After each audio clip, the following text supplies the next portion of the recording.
Hello friends. So இந்த வீடியோவில் நம்ம என்ன பார்க்க போகிறோன்னா, ரேஷியோவில் உள்ள இன்னொரு எக்ஸாம்பிள் ப்ராப்ளம், புக் ப்ராப்ளம் தான். ஸோ கொஷினை பார்க்கலாம். பாரி 5 இறகு பந்துகளை ஒரு விளையாட்டுப் பொருட்கள் விற்கும் கடையில் வாங்க விரும்புகிறான். ஒரு பெட்டினா அந்த பெட்டியில் 12 பந்துகள் இருக்குது. ஸோ ஒரு பெட்டி பந்துகளின் விலை வந்து 180 எனில் பாரி 5 பந்துகளை வாங்க எவ்வளவு தொகை செலுத்த வேண்டும்? ஸோ ஃபஸ்ட்டு கொஷினை நம்ம நல்லா புரிஞ்சுக்கணும். அவனுக்கு தேவை 5 பந்து, ஆனால் ஒரு பெட்டியோட விலை வந்து எவ்வளவு? 180. ஒரு பெட்டியில் 12 பந்து இருக்குது. ஆனால் இப்போ அவனுக்கு வந்து 5 பந்து மட்டும் தேவைன்னா அந்த 5 பந்துக்கு மட்டும் எவ்வளவு தொகை செலுத்தணும்னு சொல்லி நம்ம கண்டுபிடிக்க போகிறோம். இது வந்து டைரக்ட் கொஷினாலாம் கேட்க மாட்டாங்க, ஆனால் இந்த பேசிக் தெரிஞ்சால் தான் நீங்கள் வந்து பெரிய பெரிய ப்ராப்ளம்ஸ்லாம் போட முடியும். ஸோ இது ரொம்ப முக்கியமானது. இந்த பேசிக் வந்து நம்மளுக்கு கண்டிப்பாக தெரிஞ்சிருக்கணும். ஸோ இப்போ வந்து இதை நம்ம எப்படி கண்டுபிடிக்கிறதுன்னு பார்க்கலாம். ஸோ ஃபஸ்ட்டு நம்மளுக்கு என்ன கொடுத்துருக்காங்கன்னா, ஒரு பெட்டியில் எத்தனை பந்து இருக்குது? 12 பந்து இருக்குது. அப்போ 12 பந்துகளோட விலை உங்களுக்கு என்ன கொடுத்துருக்காங்கன்னா 180ன்னு சொல்லி கொடுத்துருக்காங்க. ஓகேவா? அடுத்து நம்மளுக்கு கொஷின் என்ன? 5 பந்துகளின் விலை. ஸோ இந்த 5 பந்துகளின்ற விலை என்னன்றது தான் வந்து நம்ம என்ன செய்யணும்? கண்டுபிடிக்கணும். இப்போ நம்மளுக்கு ஃபஸ்ட்டு 5 பந்துகளோட விலைனா நம்மளுக்கு ஃபஸ்ட்டு ஒரு பந்தோட விலை எவ்வளோன்னு சொல்லி தான் நம்ம கண்டுபிடிக்கணும். அந்த ஒரு பந்தோட விலையை கண்டுபிடிச்சிட்டா நம்ம அடுத்த 5 பந்துகளின் விலையை கண்டுபிடிச்சிடலாம்.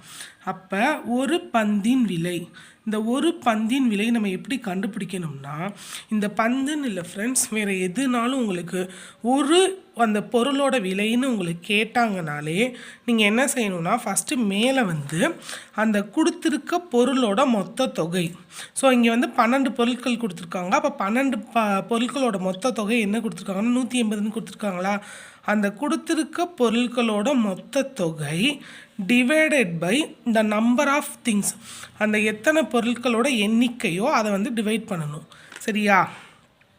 அதாவது நம்மளுக்கு எத்தனை பொருட்களோட மொத்த தொகை கொடுத்துருக்காங்களோ டிவைடட் பை அந்த பொருட்களோட எண்ணிக்கை.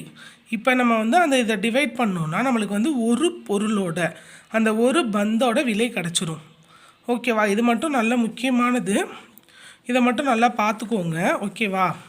ஒரு பொருளோட விலைனா அந்த கொடுத்துருக்க மொத்த பொருட்களின் விலை டிவைடட் பை அந்த மொத்த பொருட்களின் எண்ணிக்கை போட்டால் நம்மளுக்கு அந்த ஒரு பொருளோட விலை கிடச்சிரும்.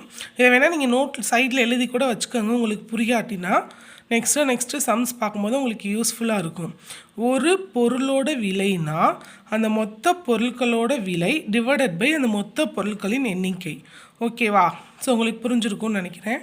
இப்போ இதை கேன்சல் பண்ணால் என்ன வரும்? 1 12s are 12, ரிமைனிங் 6 வருமா? இப்போ 5 12s are 60. அப்போ ஒரு பந்தோட விலை வந்து என்னது? ₹15. அப்போ ஒரு பந்தோட விலை 15னா இப்போ நம்மளுக்கு 5 பந்துகளோட விலைனா என்ன பண்ணணும்? 5 × 15. ஸோ இது பேசிக் உங்களுக்கு தெரியும்னு நினைக்கிறேன்.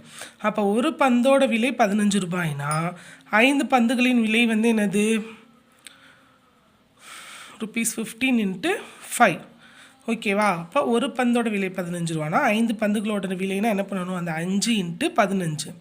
ஸோ அதை மல்டிப்ளை பண்ணால் உங்களுக்கு என்ன கிடைக்கும்? ஸோ 75. ஓகேவா? 5 5s are 25, 5 remaining 2, 1 5s are 5, 5 + 2 7, 75. அப்போ உங்களுக்கு கொஷினுக்குரிய ஆன்சர் வந்து கிடச்சிருச்சு. அப்போ 5 பந்துகளோட விலை தான் அவங்க கேட்டிருக்காங்க.